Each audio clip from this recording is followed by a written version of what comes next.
Welcome to 5 Minute Journal Club, Oral SERDs edition.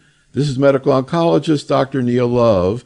Today, meeting with Dr. Seth Wander from the Massachusetts General Hospital in Boston to discuss several recent papers, beginning with an article focusing on a strategic overview of the use of systemic therapy in patients with advanced hormone receptor positive disease, including the use of non-endocrine targeted therapies, including PARP inhibitors, chemotherapy, and ADCs in this specific patient population.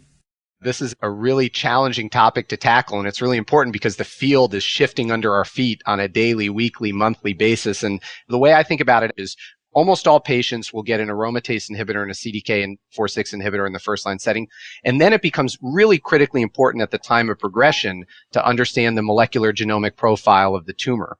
About 40% of the patients will have PIK3CA or PIK3CA pathway alterations, many of which are truncal, meaning they're present at the time of metastatic diagnosis, particularly in PIK3CA itself.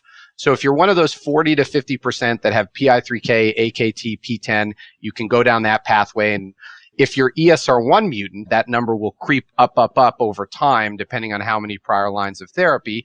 We have an FDA approval now for elacestrant monotherapy. Fulvestrant is an option, and we have some data that fulvestrant is active in ESR1 mutants, but it's debatable kind of where fulvestrant is going to be most effective. And elacestrant is, of course, a pill. It's fairly easy to take. If you're BRCA mutant, then you have options for PARP inhibitors, which are highly active. And if somebody's BRCA mutant, I'm pretty keen to reach for one of those drugs, fairly early here because it is generally well tolerated and response rates are quite high.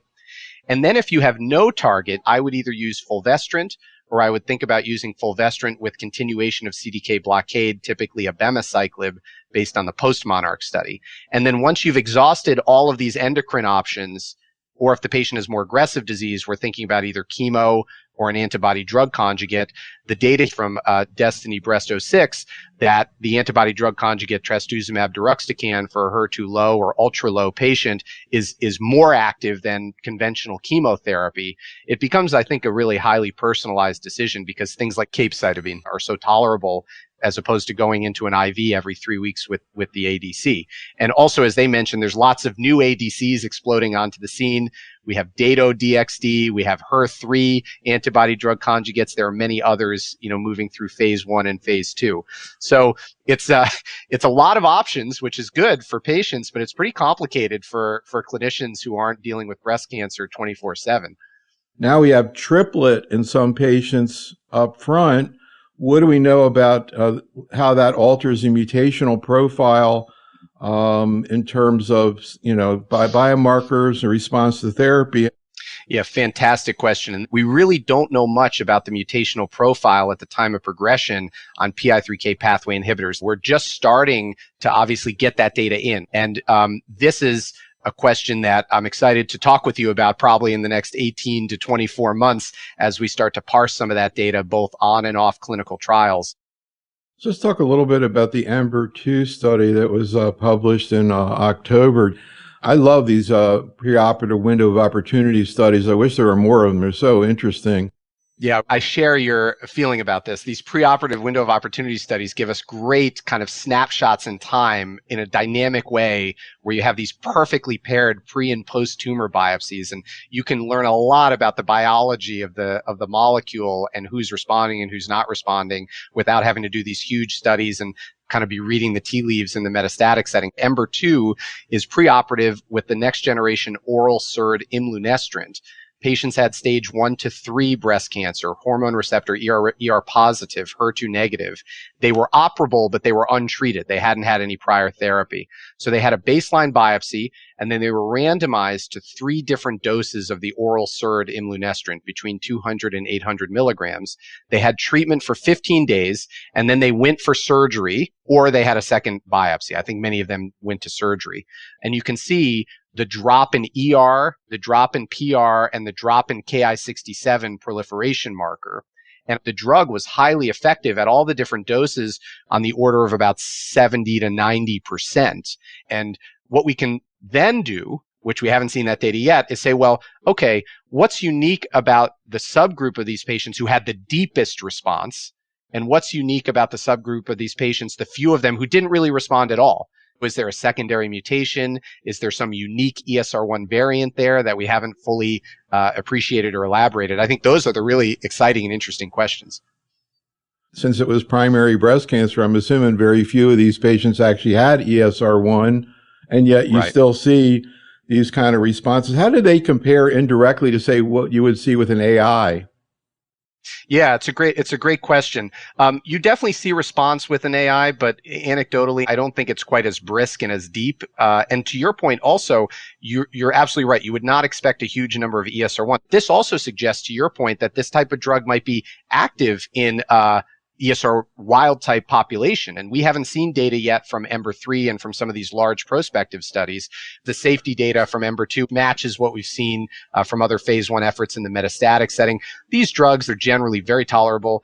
There are, I think, some more GI toxicities, low grade for the most part, a little bit of nausea, a little bit of loose stool, very few high grade toxicities. And one of the things I draw your attention to, really rare arthralgia in these cohorts compared to, for example, what we experience on aromatase inhibitors. This to me is one of the most common limiting features of an aromatase inhibitor. It can be really debilitating joint pain in a meaningful subset of patients.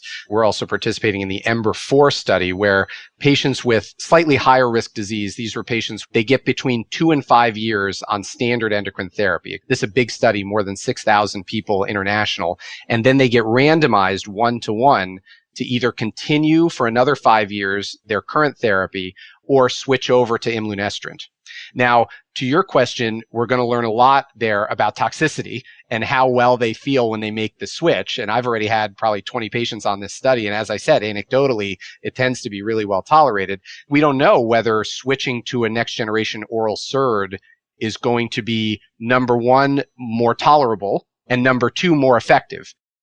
The next paper is from the 2024 ESMO meeting, one of many recent efforts to develop a standardized approach to detecting ESR1 resistance mutations in liquid biopsy samples. This is a really nice study, and it's kind of addressing a newer version of the technology to detect ESR1 alterations. The need here is, what does it mean when we detect these alterations at really small frequencies, like extremely low, allelic fractions?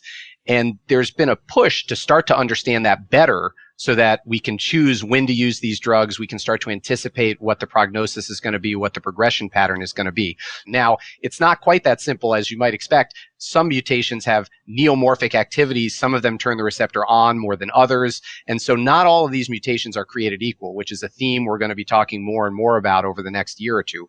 But broadly speaking, they've created this assay where they're looking at these frequent alterations. So they extract not just cell-free DNA, but also the exosomal RNA. This is meant to be rapid, highly sensitive, cost-effective way to build upon the technology that already exists to detect these ESR1 variants in a highly sensitive manner. And I think these type of tools where we can turn it around quickly, where we understand the frequency of these alterations, and you can look in the same patient over time and see whether that allelic fraction is the same, is rising, is falling. This is a really important unmet need.